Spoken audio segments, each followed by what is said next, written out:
करीब 94 वर्ष की उसकी उम्र रही होगी। किराए के मकान में पुराने बिस्तर, कुछ बर्तन, प्लास्टिक की बाल्टी और एक मग आदि उसके पास जरूरत के सामान थे। कुछ समय के बाद उसके पास किराया देने के भी पैसे नहीं बचने वाले थे। एक दिन मकान मालिक उसे उसके सामान के साथ बाहर निकालने वाला था। उस वृद्ध ने किराया देने के लिए कुछ दिनों की मोहलत मांगी, लेकिन मकान मालिक ने एक नहीं सुनी।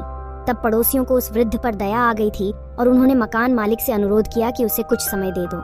मकान मालिक ने सभी के कहने पर उसे कुछ समय के लिए रहने की मोहलत दे दी।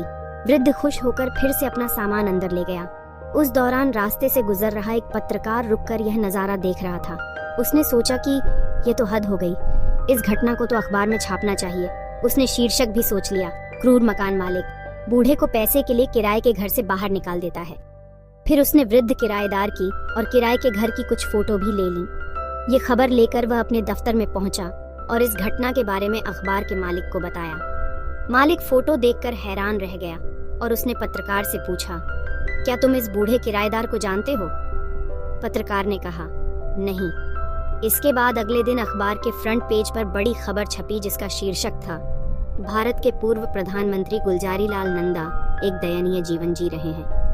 न्यूज में आगे लिखा था कि कैसे पूर्व प्रधानमंत्री किराया नहीं दे पा रहे थे और कैसे उन्हें मकान के मालिक ने घर से बाहर निकाल दिया था।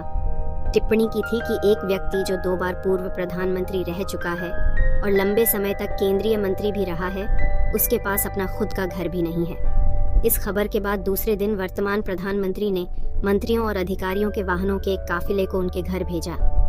इतने वाहन और वीआईपी वाहनों की कतारों को देखकर मकान मालिक भौंचक्का रह गया।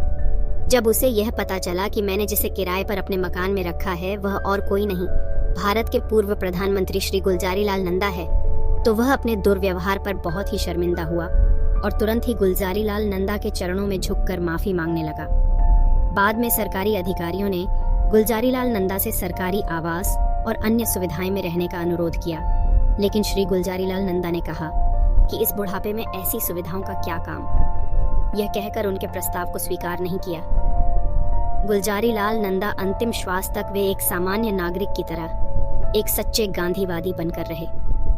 1997 में सरकार ने उन्हें भारत रत्न से सम्मानित भी किया।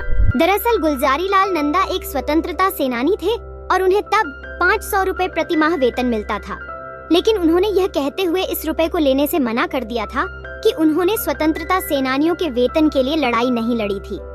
बाद में मित्रों ने उन्हें यह स्वीकार करने के लिए विवश कर दिया, यह कहते हुए कि उनके पास इसके अलावा धन का अन्य कोई स्रोत नहीं है। इसी रुपयों से वह अपना किराया देकर गुजारा करते थे।